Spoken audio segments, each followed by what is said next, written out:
Now, the last part of the lesson deals with some sexually transmitted diseases. Now, if a person doesn't maintain proper hygiene, for example, washing and cleaning of the genital areas regularly and keeping it dry and clean, some kind of bacteria or viruses can tend to grow in the area, in the sex areas or the sexual organs. And two kind of diseases of that type are mentioned in your book, which you need to know. One is syphilis and second one is gonorrhea. Both of them are bacterial diseases. And what are the signs of a person having syphilis is that they have kind of some patches all over the body, especially in the genital areas, and there's a lot of rash and inflammation in the joints, and also they tend to lose hair. Loss of hair or baldness is also one sign. The second disease that is mentioned in your book is gonorrhea. That's also a bacterial disease, and a person who has this disease has painful and burning sensation while urinating. There's pus if it in a vagina or in the penis, and the urinary tract also gets inflamed. Okay, eyes, throat, anus, all these, there could be some swelling as a result. So maintaining hygiene is of very vital importance. Now, reproduction leads to increase in the number of species, and as of today, we know so many countries, the number of people or the population has kind of just increased so rapidly in the short span of time. India is one of them.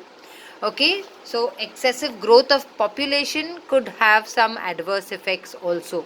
So, what are the problems that a country can face because of explosion of population?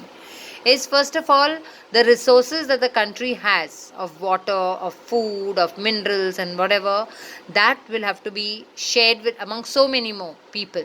So, there will be increased consumption of resources. Since there is increase in population, there would be problems of unemployment, food scarcity, land scarcity, because everyone would want a house, so there would be just limited land we have in our country, and the pollution will also increase. There will be water scarcity, air pollution, water pollution, all these kind of problems. So we need to make sure that our population is kept in check, and one way of doing that is by having a family planning scheme. There are various methods of family planning in your book. They have not really mentioned much about it, but in the question bank there are questions related to it.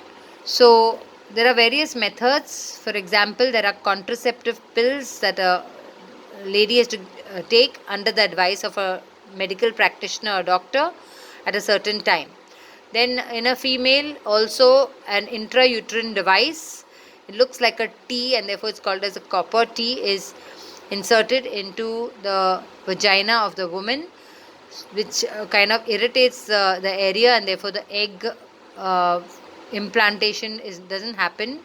So this is one way.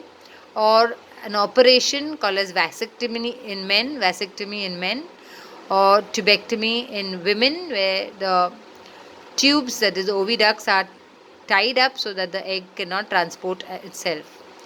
Okay, in male also use of condoms. So this is a few ways in which family planning, or we can stop the increase in the number of individuals due to population explosion. So with this, we kind of finish with the entire lesson. Now please see whether you can attempt the question bank behind the book. Shortly, I'll be sending you the question bank as well as the PowerPoint presentation. Thank you.